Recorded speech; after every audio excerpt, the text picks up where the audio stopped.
ఓం శ్రీ గురుభ్యో నమ. నమస్తే అండి. ఆచార్య ఆస్ట్రాలజీ యూట్యూబ్ ఛానల్కి స్వాగతం.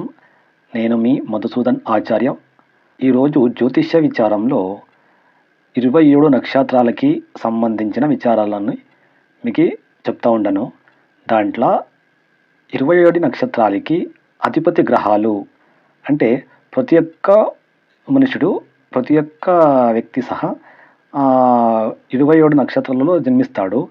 ఆ 27 నక్షత్రాలకి 9 గ్రహాలు ఎలా అధిపతి వస్తాయి, ఏ నక్షత్రాలు ఏ గ్రహాల హ్యాండ్ ఓవర్లో వస్తాయి, దాని కంట్రోల్లో వస్తాయి.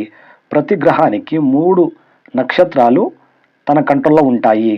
అంటే 3 నక్షత్రాలకి ఒక గ్రహము అధిపతి అవుతుంది, అంటే లార్డ్ అవుతుంది.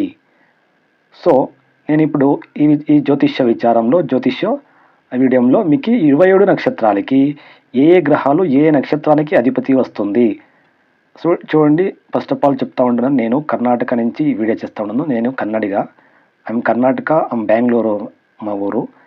సో నాకు తెలుగు అంత క్లీన్గా ఫ్లూయెంట్గా రాదు, కానీ తెలుగు మూవీస్ చూస్తాను, తెలుసు. తెలుగు అంతా మేమంతా ఉండేదంతా లోకల్ అంతా తెలుగు బాగా మాట్లాడతారు. దాన్ని బట్టి తెలుగు అర్థమవుతుంది నాకు. నేను తెలుగు న్యూస్ అంతా చూస్తాను, తెలుగు అర్థమవుతుంది. దాన్ని బట్టి తెలుగులో వీడియో చేస్తూ ఉండను. ఏమైనా తెలుగు గ్రామటిక్ మిస్టేక్స్ ఉంటే దయచేసి మన్నించండి. నాకు తెలుగు మాట్లాడతాను, కానీ అంత నీట్గా తెలుగు పదాలు రాసేకి వచ్చేది. దానికోసమే కన్నడలో రాసుకొని మీకు తెలుగులో ఎక్స్ప్లెయిన్ చేస్తాను. సో దయచేసి అర్థం చేసుకోండి. ఏమైనా మిస్టేక్స్ ఉంటే క్షమించండి. వీడియోకి మా ఛానల్ని సబ్స్క్రైబ్ చేసుకోండి.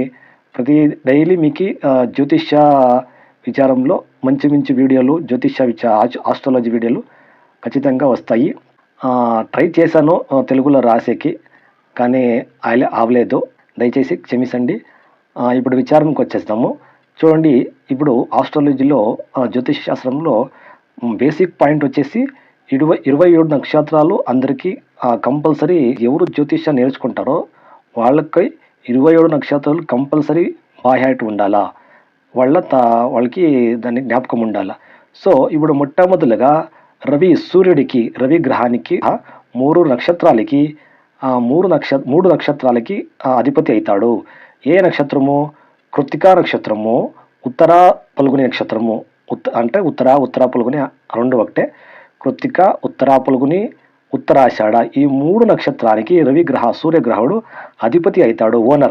ఇంగ్లీష్లో ఓనర్ అవుతాడు. ఎవరెవరు కృత్తికా నక్షత్రంలో, ఉత్తరా పల్గుని నక్షత్రంలో, ఉత్తరాషాఢ నక్షత్రంలో జన్మించుంటారో వాళ్ళకంతా ఆ నక్షత్రాధిపతి వచ్చి సూర్యగ్రహం అవుతాడు. సూర్యగ్రహం అవుతుంది. తర్వాత చంద్రగ్రహంకి వచ్చే 3 నక్షత్రాలు ఏవేవి అంటే రోహిణి, హస్త, శ్రవణ. ఈ 3 నక్షత్రాలు చంద్రగ్రహానికి వచ్చేటువంటి నక్షత్రాలు. చంద్ర అధిపతి తీసుకుని వచ్చే 3 నక్షత్రాలు అంటే రోహిణి, హస్త, శ్రవణ. ఈ 3 నక్షత్రాలకి చంద్రగ్రహము అధిపతి అవుతుంది. నంతరము మంగళ, కుజగ్రహంకి మృగశిర నక్షత్రము, చిత్త నక్షత్రము, ధనిష్ట నక్షత్రం. ఈ 3 నక్షత్రాలకి కుజగ్రహము, మంగళ గ్రహము అధిపతి అవుతారు, ఓనర్ అవుతుంది, అధిపతి వస్తుంది. తర్వాత బుధగ్రహానికి ఆశ్లేష, జ్యేష్ఠ, రేవతి.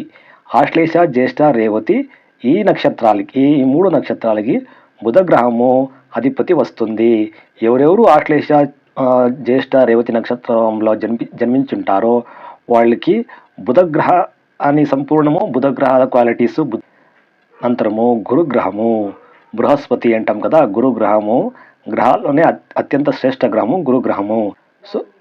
సో గురుగ్రహానికి 3 నక్షత్రాలు వచ్చేసి పునర్వసు నక్షత్రము, విశాఖ నక్షత్రము, పూర్వభద్ర నక్షత్రానికి ఈ 3 నక్షత్రాలకి గురుగ్రహము అధిపతి వస్తుంది. తర్వాత శుక్రగ్రహానికి భరణి నక్షత్రము, పుబ్బా నక్షత్రము, పూర్వాషాఢ నక్షత్రము శుక్రునికి అధిపతిలో వస్తుంది, శుక్రుని కంట్రోల్లో వస్తాయి. వచ్చేసరికి గుణలక్షణాలు వాళ్ళ ఉంటాయి. తర్వాత శని మహాత్ముడు. శని గ్రహంకి వచ్చేసి పుష్య నక్షత్రము, అనురాధ నక్షత్రము, ఉత్తరాభాద్ర నక్షత్రము. పుష్య, అనురాధ, ఉత్తరాభాద్ర ఈ 3 నక్షత్రాలకి శని మహాత్ముడు, శని గ్రహాడు అధిపతి వస్తుంది. నంతరము రాహుగ్రహము. రాహుగ్రహానికి ఆరిద్ర, స్వాతి, శతభిష ఈ మూడు నక్షత్రాలు రాహు కంట్రోల్లో వస్తాయి. రాహు అధిపతి అవుతాడు.